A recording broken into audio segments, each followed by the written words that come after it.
বন্ধুরা good morning. তোমরা সবাই কেমন আছো? আশা করছি ভালো আছো। আর এখানে দেখো সকাল সকাল আমি ঘুগনি বসিয়ে দিয়েছি, কেননা বাড়িতে অনেক লোকজন এসেছে। সকালে মুড়ি খাওয়ার জন্য ঘুগনি তৈরি করছে। আর এখানে দেখো মা কাকিমা সবজি কুটাকুটি হয়ে গেছে।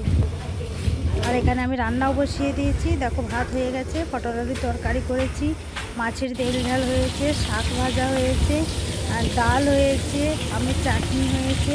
সব কিছুই আমি তোমাদের সঙ্গে ব্লগের মাধ্যমে শেয়ার করছি, ঠিক আছে? আর আমার মেয়ের সব কিছুতেই বায়না, বায়না ছাড়া আমার মেয়ে নেই, কিন্তু সব কিছুতে বায়না করলে চলবে বলো? আর এই দেখো মা জেঠিমা কাকিমা সবাই মিলে কথা বলছে। বলতে বলতে দেখো আমি ডালও সম্বরা দিয়ে দিয়েছি। আর ডালটা হতে হতে আমি আমের চাটনিটাও বসিয়ে দেবো। আমের চাটনিটা বসিয়ে দেওয়ার পরেই দেখো ওরা বলছে আমি মুড়ি খাবো।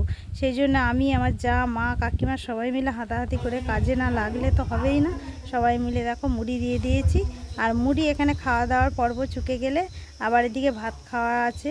আর এদিকে পুজো মানেই তো আনন্দ, মানে কি বলবো, বাড়িতে প্রচুর কাজ আর লোকজন কুটুমজন তো আসবেই।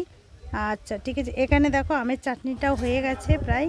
আর এদিকে বলতে বলতে আমাদের দুপুরে খাওয়ার ভিডিওটা আমি আর করতে পারিনি। আর এদিকে বিকেল হয়ে গেছে, দেখো মামি মা এসেছে, বোন এসেছে, সবাই এসেছিলো। আর এইদিকে আমার মেয়ে কফি খাওয়ার কাপ দিয়ে কি একটা জিনিস বানিয়েছে, আমি সেটা জানি না। আর চলো পুজোর প্যান্ডেলটাও তোমাদের সঙ্গে একটু শেয়ার করে নিই, আলোর কায়দাগুলো। আর বন্ধুরা আমার ভিডিওটা যদি ভালো লাগে সাবস্ক্রাইব করে নিও।